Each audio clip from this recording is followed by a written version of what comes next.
First of all, heartiest congratulations to Manish, Dilip, Kiran, Parag, and everybody in the POGS for a wonderful start to a great novel conference. खरं सांगायचं तर माझा अख्खा paper फोडलाय आधीच्या सगळ्या. Really nothing is left. एकदा revision करू आपण. So I'll be talking on PCPNDT, step-by-step compliance. We all know obstetrics or sonography machine has come in like a speculum examination in 21st century.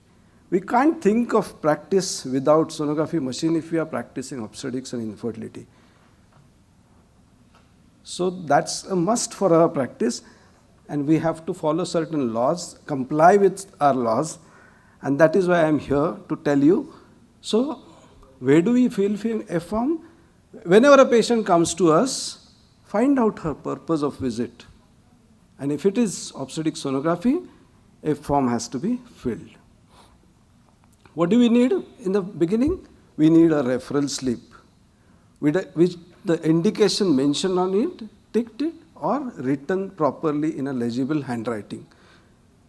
Confirm that the doctor particularly has signed that referral slip and stamped with seal on it.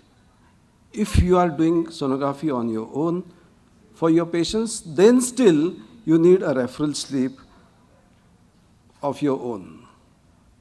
Once the referral slip is filled and confirmed, then the filling of a form starts. Fill the form completely. One has to remember that every column in the F form has to be filled. Don't miss any column. Fill details of the declaration. Text signature of the patient on the declaration.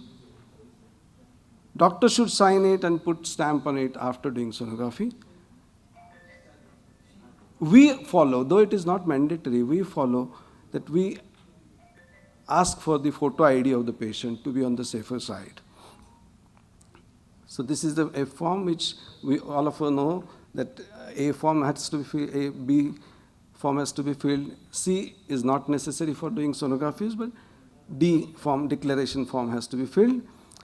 Once the form is filled, then the patient proceeds to the sonography room. Again, here one has to know that the doctor authorized by Office of Appropriate Authority for that particular machine can only do sonography. Just because you are a sonologist cannot do sonography on any other machine where you are not authorized to do it. It is advisable that you should wear an apron, but nameplate is mandatory for you. You have to have nameplate on your dress when you are doing a sonography. After completing the sonography, take out the prints, 2 prints of your SG report. Report should have declaration.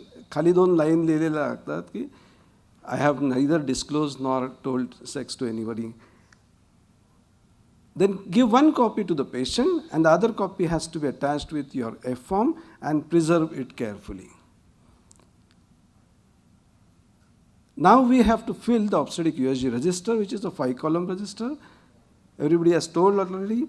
Serial number, the name of the patient with address, and phone number is necessary because the people have to ring them up and ask what has happened to the pregnancy. Age, full name of the husband or father, and date of the first visit has to be there. Additionally, we fill LMP, issues, and result on that particular register, so that monthly record when we have to send, it is very easy to have the breakup issue-wise or age-wise or number of weeks-wise. Breakup is easy.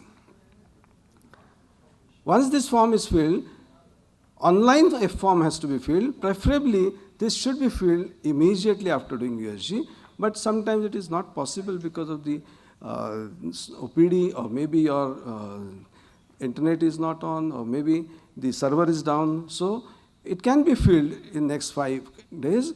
It can be saved for preview before submission. So there should be 2 people to filter the errors and submit the form. Once it is confirmed that it is completely filled, computer will not accept the form if it is incompletely filled. Take 1 printout of the form, and consultant has to sign on the declaration. Now preserve the printout in the file. here is the answer for Sudesh's question, that why should we have the hard copy also, which is pre-printed? Because that pre-printed copy will have patient signature. It is not possible for you to take the signature of the patient on the printed form if you have not filled it immediately. So this is the printed form, and now in the record section you should be having a form which is duly signed and filled, one report copy, one referral note, a name in the register which is duly filled, and if gynecologist is doing obstetric sonography, then OPD paper Xerox has to be kept in that. Keep the form file in the proper place with lock and key. We appoint one sister for regular weekly checkup of all these F-forms. She has to tally with the 5-point register and check F-forms for its completeness. Consultant should also check weekly and sign in the register. This is for our safety. Once the report, everything is ready, monthly we have to submit the report. It should be before 5th of every month, but preferably as early as possible one should send it. Even if you are not doing obstetric sonography, there are some people who are doing sonography only for infertility patients. If you are not doing obstetric sonography, you have to give nil report during the submission. And all records, everybody has said, have to be maintained as per law for 2 years. So ignorance of law is no excuse. We need to perform in accordance with specified compliance, and you can always contact the organization for any kind of help or guidance if needed. Thank you so much.